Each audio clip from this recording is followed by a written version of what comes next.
So finally, here we are again. Welcome back to my new video.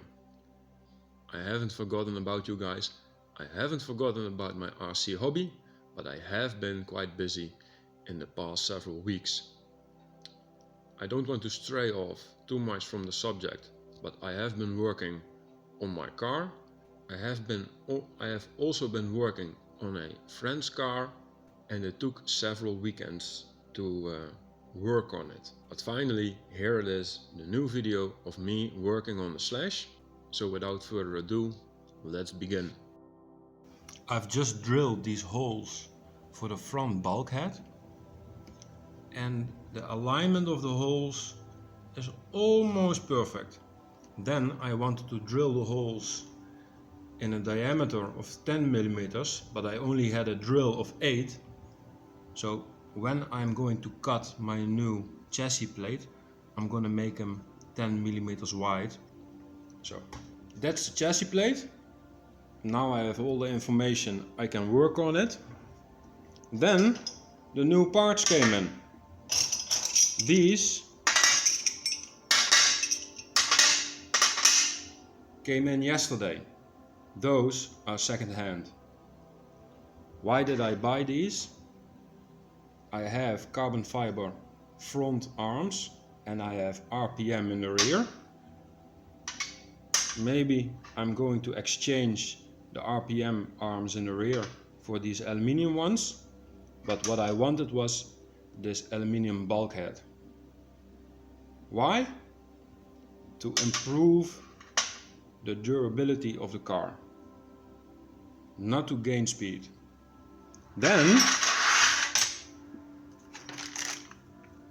the new parts came in, also yesterday. These are obviously aluminium. These are for the front suspension or for the steering mechanism, which has play that I want to eliminate. I noticed there's a little bit of flex in the RPM wheel hubs. Aluminium doesn't flex, so maybe that will eliminate the play partially. But there was also play in the bell crank mechanism. That's why I ordered this one. And by putting these on the Slash, I hope to improve the ability to drive in a straight line and improve the durability of the car. Now I'm going to start with disassembling the Slash and replace the steering mechanism.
So I have checked the wheel hubs and both of them don't show any wear on the inside where the bearing should be. There is a little bit of wear around here. Not on top, but at the bottom. The other one is the same. No visible wear on the inside where the bearing should be. A little bit of wear on the bottom, not at the top. Then these C-hubs don't show any wear. except for the inside down here. That's where this pin comes in contact. That shows a little bit of wear, but nothing else. But what is the problem is that this part can flex. It bends a little bit.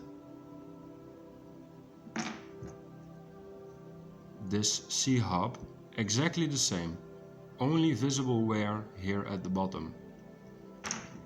Then I noticed that the axles, both bearings, are fine. But the stub axle that is coming out has a little bit of play inside this plastic part of the drive shaft. But when you accumulate all that play, then you won't be able to drive in a straight line at high speeds. Same goes for this axle. Both bearings are okay. They feel fine, they don't show any visible wear and tear. But this axle also has a little bit of play. Combine that to the left and the right and the flex in the C-hubs, then you won't be able to drive in a straight line. Then the steering mechanism has a little bit of play. I mean, it is just a little bit, but it has some play. But when I push this really hard, these pins that are connected to the bulkhead are starting to flex. And they are doing this. So, if I want to eliminate that play in the bulkhead, I have to switch for an aluminium one. I have also found this aluminium servo horn, which I am going to put on. And while inspecting the new bell crank mechanism, I just wanted to enjoy my new parts and wiggle it around a little bit. I exchanged the standard steel screws with stainless steel screws, but I also noticed that the original steel screws don't have any Loctite on them. So when you're driving with aluminium parts, you want to make sure that the screws are locked in position, and for that you use Loctite, because with all the vibrations the screws can come loose and unscrew themselves, and then there's a possibility that with driving that your screws come out and you won't be able to steer anymore. So these bearings won't fit properly. I have to push them really hard and they won't go in all the way. So what I'm going to do is I'm going to take the bearing out, then I'm going to heat the aluminium wheel hub. When aluminium heats up, it expands. So the chamber for the bearing should expand a little bit. So let's heat up the aluminium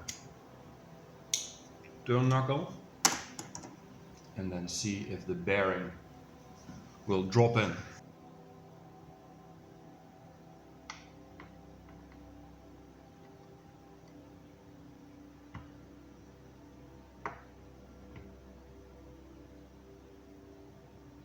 It was a lot easier to put the bearing in, but as you can see, it is still not completely in there. And I wonder why. Maybe it is just designed that way. But this is it. I cannot put it in any further. And as you can see, One bearing is put in while the steering hub was cold and the other one while it was hot, and they're both mounted inwards at the same depth. So maybe it is designed this way on purpose. I don't know. I'm just gonna leave it as it is, but this is unexpected. Yeah, let's keep it at that. Always put Loctite on your screws when fastening aluminium, otherwise, due to the vibrations, the screws can unscrew themselves. In this case, I have put on the Loctite before and I let it dry in so that I don't have to put the Loctite on right now, which helps preventing spilling Loctite in the steering mechanism and then accidentally gluing it back together, or together, not back together,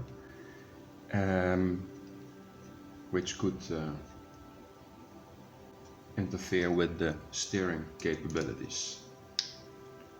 That's why you don't see me put the Loctite on right now, but it's on there, I can assure you. Make sure you don't over tighten the screws so that it can steer properly. It should be loose.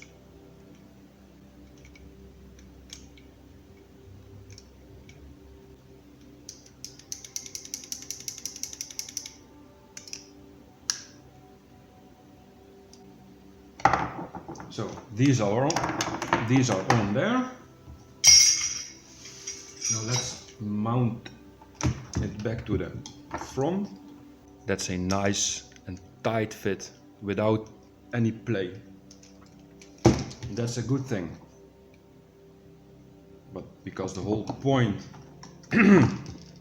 of replacing the steering mechanism was to eliminate play. And as an extra in locking the screw, I'm going to use this spring retainer, which helps as a mechanical locking mechanism, and Loctite is a chemical locking mechanism. Push rods for the steering mechanism, same as the camber links. I'm gonna use a spring retainer to fasten it and some Loctite.